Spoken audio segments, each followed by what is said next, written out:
നികേഷ് കുമാറിന് ശേഷം രണ്ടാമതൊരാൾ കിണറിൽ ചാടി വൈറലായിരിക്കുകയാണ് സുഹൃത്തുക്കളെ. നികേഷ് കുമാർ കിണറിൽ ചാടിയത് ജനങ്ങളുടെ ശ്രദ്ധ പിടിച്ചു പറ്റാൻ വേണ്ടിയും അവർക്ക് അതുവഴി കുറച്ച് വോട്ട് ശേഖരിക്കാൻ വേണ്ടിയിട്ടൊക്കെയാണ് എങ്കിൽ നമ്മുടെ രണ്ടാമത് കിണറിൽ ചാടിയ വ്യക്തി സ്വയരക്ഷയ്ക്ക് വേണ്ടി രക്ഷപ്പെടാൻ വേണ്ടി കിണറിൽ ചാടിയാണ്. എന്നാൽ ഈ രണ്ടുപേരും വൈറലായെന്നതാണ് വലിയ ഒരു സത്യം എന്ന് പറയുന്നത്.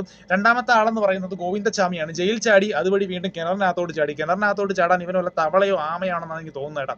എന്തായാലും ഈ വേട്ടാവളിയെ പോലീസ് പിടിച്ചുകൊണ്ട് പോയിട്ടുണ്ട്. പോലീസ് പിടിച്ചുകൊണ്ട് പോയപ്പോഴത്തേക്ക് അതിന് താഴെ കുറെ കമന്റുകൾ വന്നു. കമന്റുകൾ വളരെ രസകരമായിട്ടുള്ള കുറെ കമന്റുകൾ ഉണ്ടായിരുന്നു. കമന്റുകളിൽ വന്ന കുറച്ച് കമന്റുകൾ എന്ന് പറയുന്നത് കേരള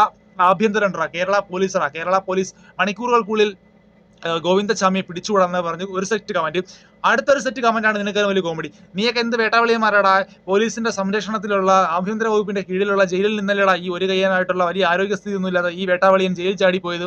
അപ്പൊ ആഭ്യന്തരത്തിന്റെ വീഴ്ചയാണോടാ പോലീസിന്റെ എന്താണ് കഴിവുകേടാണോടാ എന്ന് ചോദിച്ചിട്ട് മറ്റൊരു സെറ്റ് കമന്റുകളാണ്. ഇപ്പൊ എല്ലാ വീഡിയോയ്ക്ക് താണെങ്കിൽ ഭയങ്കര രസകരമായിട്ടുള്ള കമന്റുകളൊക്കെ വരും. നമുക്ക് ഇതൊക്കെ ഒരു സ്പോർട്സ്മാൻ സ്പിരിറ്റിൽ എടുത്ത് കഴിഞ്ഞാൽ ഭയങ്കര രസമാണ് ഈ കമന്റൊക്കെ ഇടുന്ന മെഴുകുന്ന ആളുകളുടെ കേട്ടോ.